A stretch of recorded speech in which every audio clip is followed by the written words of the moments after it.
All right, super quick one today, guys. It's Jamie here. Thanks for joining me. So, just wanted to express the power of building a personal brand. Before I get into that today, if this is the first time on the channel, I'd like to say a very warm welcome to you. Thanks for joining me. My name is Jamie. I cover internet marketing, affiliate marketing, how to get started online, and I specialize in the conversion of high-ticket affiliate marketing products. If any of that's of interest to yourself, I'd invite you to hit that subscribe button. Feel free to smash that bell icon to stay up to date with everything I'm putting out. All right, so why is building a personal brand such an important thing in 2020 and beyond? Well, I'm going to go back to the start of my internet marketing journey, which and I'm going to take you right back to 1997. Now, I didn't actually specifically start myself. However, my mum actually set up an e-commerce store in 1997 in small town New Zealand. And obviously, me being the young teenager that I was at the time, I was able to see her growth. I was able to see the business growth as she was going through this. So I've sort of been privy to the whole digital marketing online realm for quite some time. And it wasn't until 2011 that I actually started delving into the stuff myself for my own benefit. However, why is that relevant? Well, back in the day, when she was building up her site and she was building up her online reputation for her products, she wasn't doing it on a personal brand basis. She was doing it on behalf of her own brand for her site.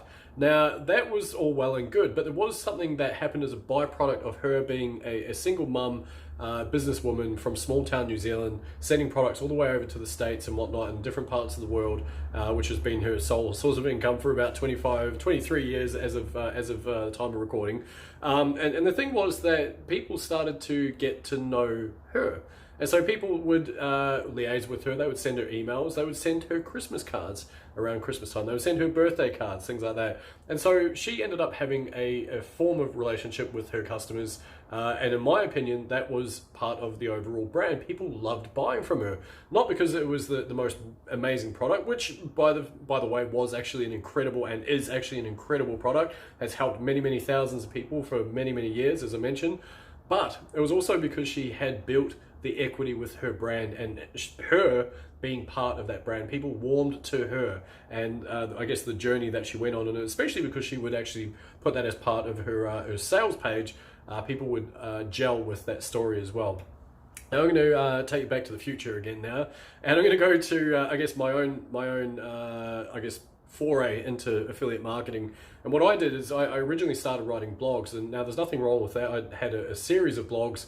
They didn't really do much, unfortunately. They were still sitting there out in cyberspace somewhere. However, the mistake that I made when I got started was I built an anonymous entity, and I then went on to build another couple of anonymous entities, not in a clandestine way. It wasn't that I was trying to be, put a moniker out there that wasn't me or anything of that nature. Wasn't anything dark behind why I did it. It was because I guess I was employed at the time. I had some trepidations about putting myself out there to a certain degree. I was also worried about maybe what my friends and family might think of me. And that's kind of gone out the window now. I don't really care. Love you guys, but I don't really care. And because I know I'm serving my community, I know that my reason for doing this is way bigger than any insecurity that I might have originally faced, right? So why is the relevance of all this stuff? Why am I saying about the blogs and that sort of stuff? Is because when I started focusing on building a personal brand, which wasn't really that long ago. I started this channel a couple of years back. I started another channel, which I started doing pretty well out of, and unfortunately YouTube didn't like what I was doing. But basically, that was the turning point. And so I started getting regular income from me putting goodwill and equity into my audience and growing that audience. And fast forward to last year, or rewind, depending on when you're watching this. I don't know, that's kind of a weird thing to say, isn't it?